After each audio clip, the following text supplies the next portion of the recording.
شروع اللہ کے نام سے جو بڑا مہربان نہایت رحم والا ہے۔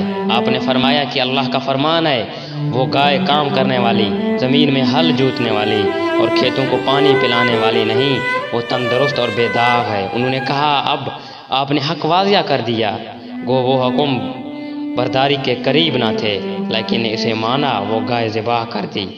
جب تم نے ایک شخص کو قتل کر ڈالا، پھر اس میں سے اختلاف کرنے لگے اور تمہاری پوشیدگی کو اللہ تعالیٰ ظاہر کرنے والا تھا۔ ہم نے کہا اس گائے کا ایک ٹکڑا مقتول کے جسم پر لگا دو۔ اسی طرح اللہ مردوں کو زندہ کر کے تمہیں تمہاری عقل مندی کے لیے اپنی نشانیاں دکھاتا ہے۔ پھر اس کے بعد تمہارے دل پتھر جیسے بلکہ اس سے بھی سخت ہو گئے۔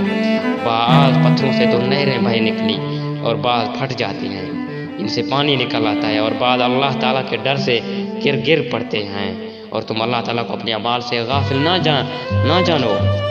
مسلمانوں، کیا تمہاری خواہش ہے کہ یہ لوگ ایماندار بن جائیں؟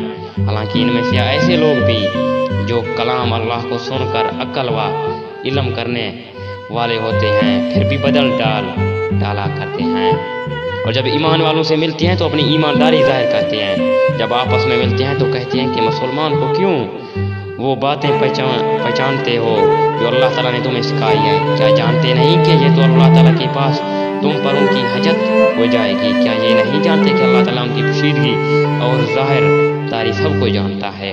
ان میں سے بعض ان پڑھ لوگ ایسے بھی ہیں جو کتاب کے صرف ظاہری الفاظ ہی کو جانتے ہیں اور گمان اور اٹک ہی پر ہیں۔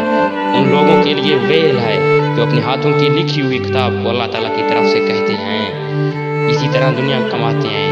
ان کے ہاتھوں کی لکھائی کو اور ان کی کمائی کو ہلاکت کا افسوس ہے۔ یہ لوگ کہتے ہیں ہم تو صرف چند روز جہنم میں رہیں گے۔ ان سے کہو کیا تمہارے پاس اللہ تعالیٰ کو کوئی پرواہ نہ ہے؟ اگر ہے تو یقیناً اللہ تعالیٰ اپنے وعدے کا خلاف نہیں کرے گا، بلکہ تم اللہ کے ذمہ وہ باتیں لگاتے ہو جنہیں تم نہیں جانتے۔